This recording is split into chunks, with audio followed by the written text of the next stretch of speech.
progress, who have you kind of zeroed in on as your guys? I think we've got talking about returners, we've got a few guys. I mean, we really do, that have done a really nice job. You know, we got some young guys, some vets, some old guys. To be honest with you, we're kind of playing with a rotation back there right now, and we're, you know, part of it is we want to make sure everybody stays hungry, understands that the best guys are going to play at every job. And so we haven't really named or established the number one guy. I've got some guys in my head and off the film that have done a really nice job. Part of it is best guys got to play in every spot. So that's something that we're still pushing to make sure those guys are hungry and know that the opportunities are there.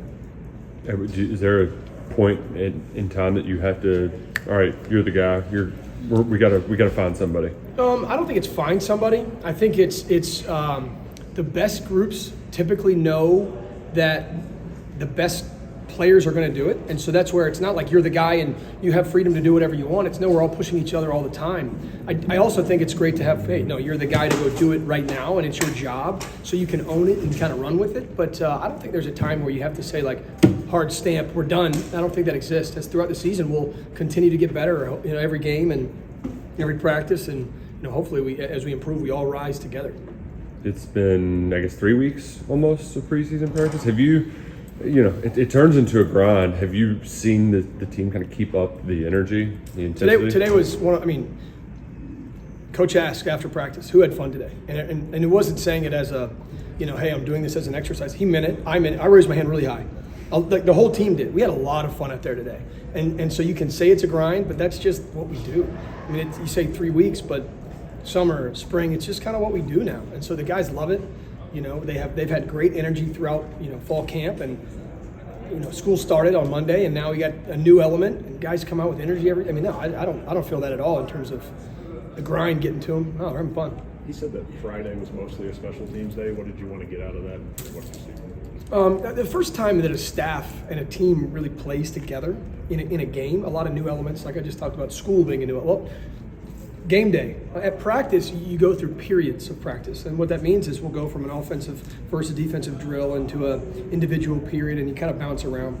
Very rarely do you get to all be on the same sideline and play the game, where, you know, the offense is on the field, the defense is on the sideline looking at iPads, playing the game that way, and then, you know, situationally what occurs. So we really try to get that flow of what situations, how will it play out, making sure that guys are kind of in the flow of a game. That's what we're trying to push.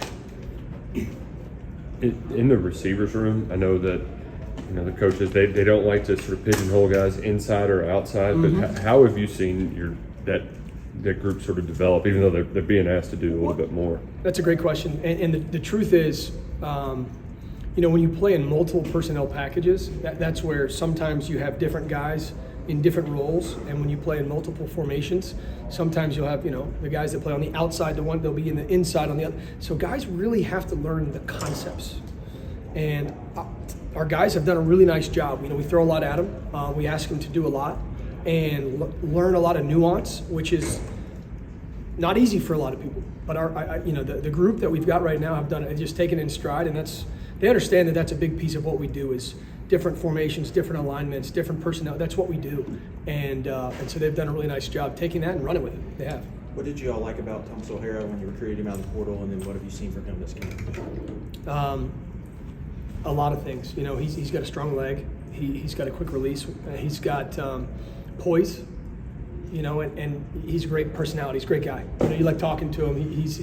He's a lot of fun to be around, and he loves what he does, you know, and so he goes out there and he punts, and he does a great job at it, and, you know, tape shows that, and he's had a great fall. A lot of our guys have had a great fall, but he has as well.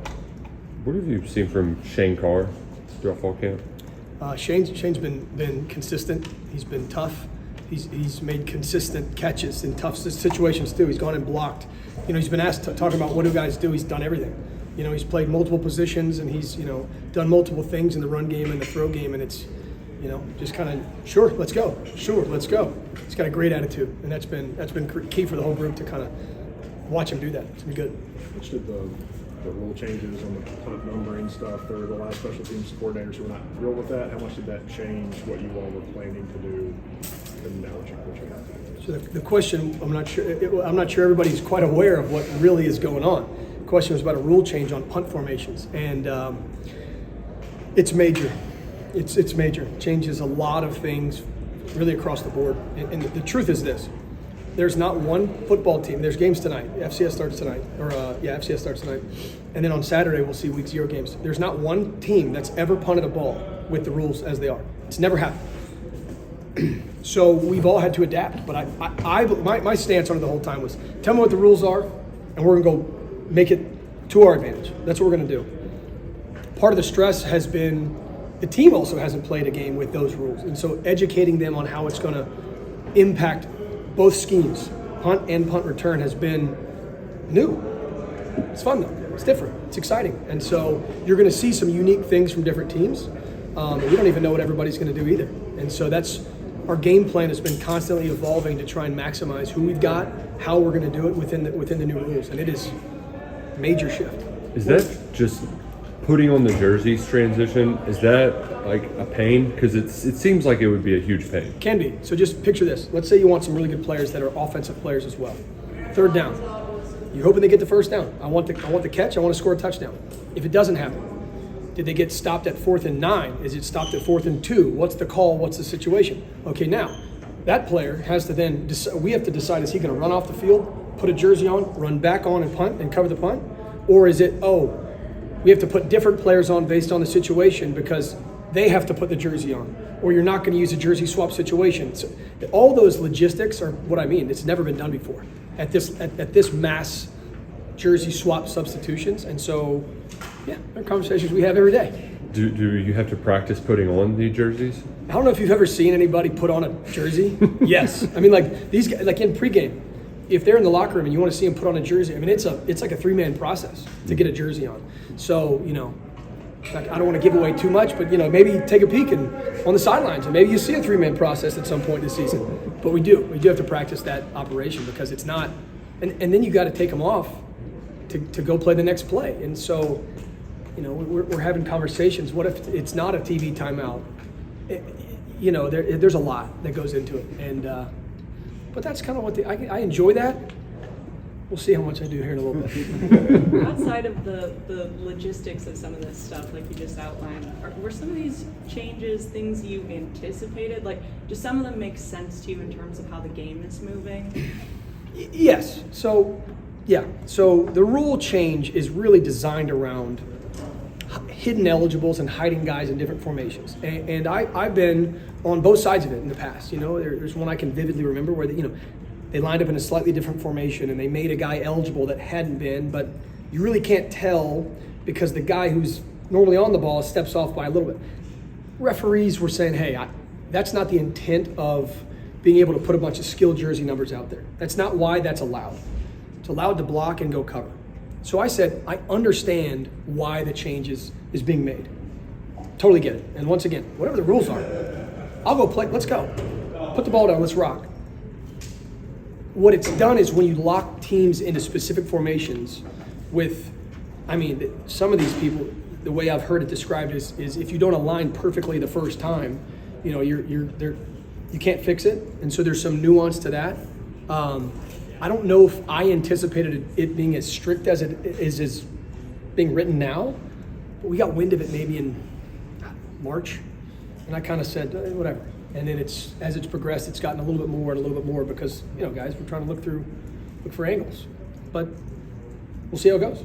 Doesn't seem like we're going to see many teams take advantage of this new free kick rule, but have you all practiced it just in case? We have. No, we have. We actually did it yesterday. That's one of those, talking about the free kick. It's only a situation that's the end of half where you fair catch a punt or the end of a game where you fair catch. That's the only two that you could really think about. Why would you do that?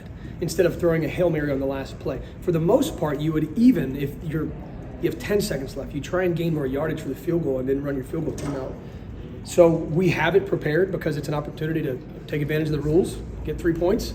But that's a unique one too. It happened in the NFL, happens in high school, and so now we got it too, which, we'll see. What's the kicking game look like throughout camp? It's been really good. We had good competition. We've gotten a lot of, we call them pressure kicks.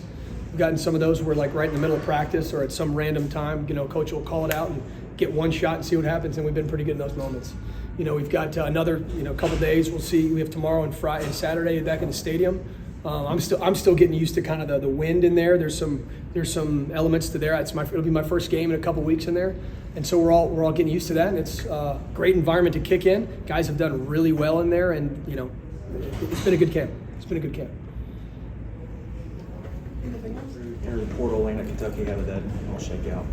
I mean, Kentucky was always one of the higher on my radar, like coming out of the portal. Coming from Murray State, it was very, very close. So, yeah, I was back home, and through the program that I trained with back home, Pro Kick Australia, they had been reached out to by Kentucky, and they were interested, so that was sort of jumps on that opportunity. And yeah, the rest is history. Did you have a relationship with those other guys from Pro Kick that kick here? I knew Wilson. Yeah. Like I'd met him a couple times before, and Max is the same. I'd spoke to him with his previous relationship at Murray State before I got there. But yeah, I mean, it's been awesome being around here. I've been seeing Max a couple times, and obviously being around Wilson every day. They're awesome guys. Did you have much experience punting before picking this up? When did you try out American football? So sort of towards the end of my last year of high school, knew it was sort of something I wanted to do and pursue. And I mean, I sort of started once I finished high school, so that was sort of the first initial introduction I had to kicking in American football. But I mean, yeah, it wasn't easy. It was very, very difficult at times, but I feel like I caught on pretty easily. Where are you all in the Pro Kick program about which schools use Australian punters, which ones don't? Because Kentucky, when Coach Hood was here, did for a while, and then kind of went away from that. How just aware are you of those things? Or is it just- I mean, they do well making sure that we're educated on different schools and what the different schools want and the styles that the schools will take. So a lot of guys sort of have an idea of where other Australians are located, and schools that may not be too fond of the Australians, and then so you sort of have a good idea of where. Whenever, you had 2 years at Murray, so were there ever times when you're rolling out and you did just see green grass and had to take it? I didn't get to run. I threw a couple times, but I never got to run there. But I mean, that's in the back of my mind every time I go out there. It's like you see other guys do it, and it really gets on like Sports Center or like top 10 plays. It's really exciting. So I mean, hopefully somewhere down the line get the opportunity, but I haven't done that yet so far. Coach was talking a lot about the rule changes. With how much does that affect you? Does it even affect you at all? I mean, not really. Like you just at the end of the day, the job's still the same. You go there, you catch the ball, you put the ball where it's needed. So, I mean, it looks a little bit different up front, but at the end of the day, the job's still the same.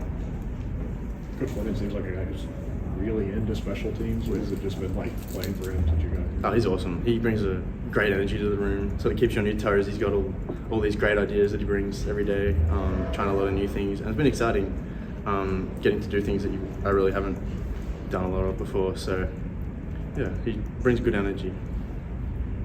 There could be a lot of pressure on the specialists to make a good kick or a good punt. How are the coaches kind of getting you all ready for the pressure that comes with big SEC games? We do a lot of over the summer and over the spring. We did a lot of mental preparation along with the physical preparation, but a lot of behind the scenes mental preparation. Coach Ray gets us in tune with that, making sure that we're primed for the moment, ready mentally when it's our moment. We go there and deliver.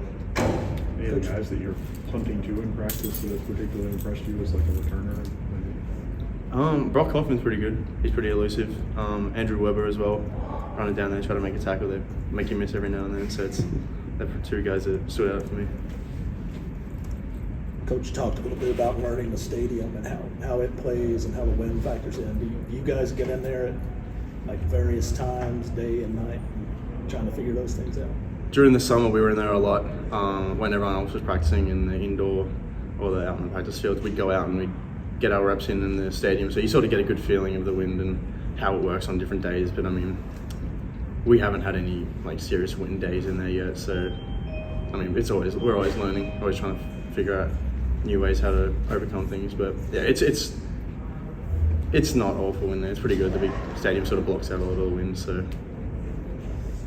You talked about adjusting to kicking in American football. Obviously, you've been here for a little while now, but when you first made that transition to the American game, just even outside of football, what was the biggest adjustment that you had to make when you came over here for the first time?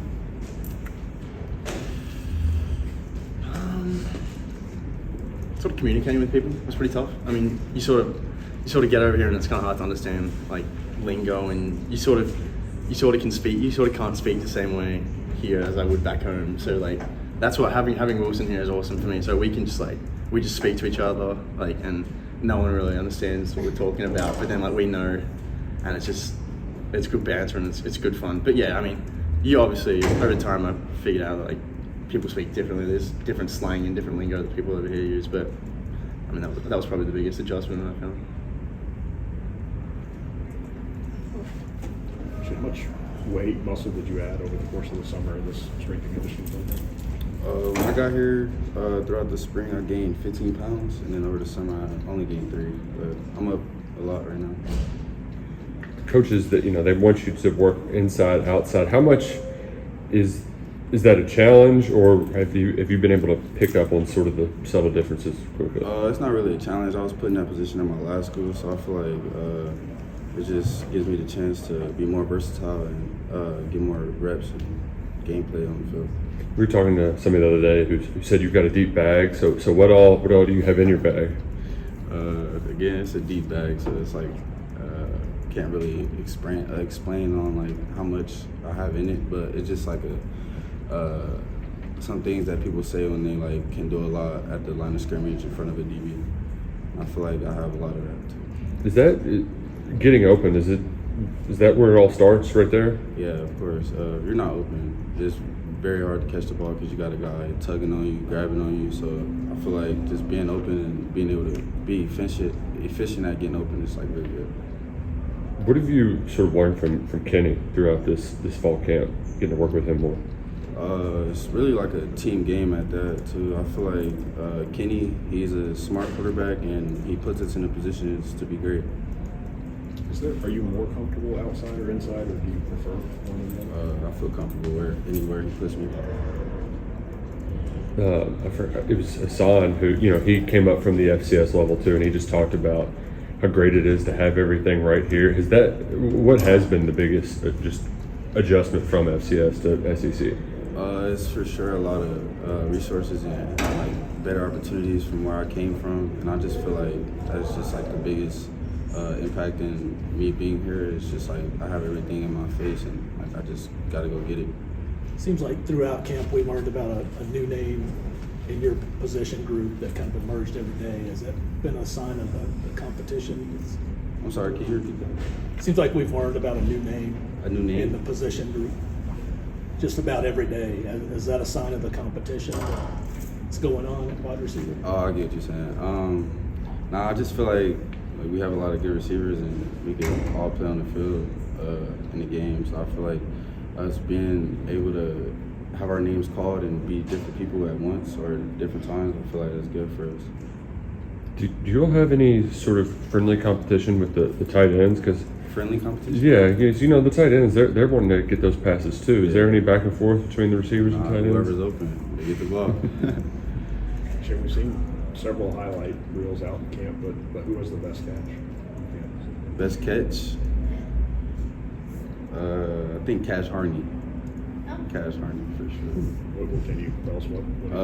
He was running a post it was a slot fade, and he was running the opposite way, and he turned his whole body, caught it like this. I felt like that was a really good catch, and it was a diving catch at that too. So, has there been, y'all are still about 10 days out from the first game. Has there been a point in fall camp where it's just felt like a grind? It's felt like y'all hitting a wall, or have spirits been pretty high throughout? I feel like we for sure hit a wall, but we were able to break through that wall and get better and learn from our mistakes.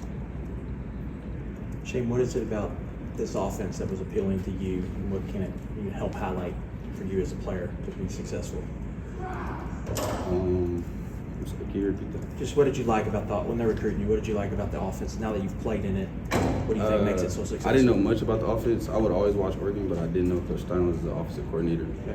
And just me coming here and actually seeing and figuring out what he has going on and what he's just drawing up meetings, whatever. I just feel like he knows what he's doing, and I feel like we're going to be very efficient on the field. There's a lot. Go ahead. There's a lot of talk about pressure from coach, and we asked tell us about when it's you guys out there on the field, it's a pressure situation. How is coach? How are they helping you get through if it's a big key third or fourth down in red zone, anything like that? It's really just do your job. I feel like if you're in the right spot in the right place, and it's all gonna fall together. At this point, how eager are guys just to go play an actual game? I didn't hear you. I'm sorry. At this point, how eager are guys to go out and just play an actual game? Very eager. Fall camp has been very long, and I just feel like we're all ready to go out and kick some ass.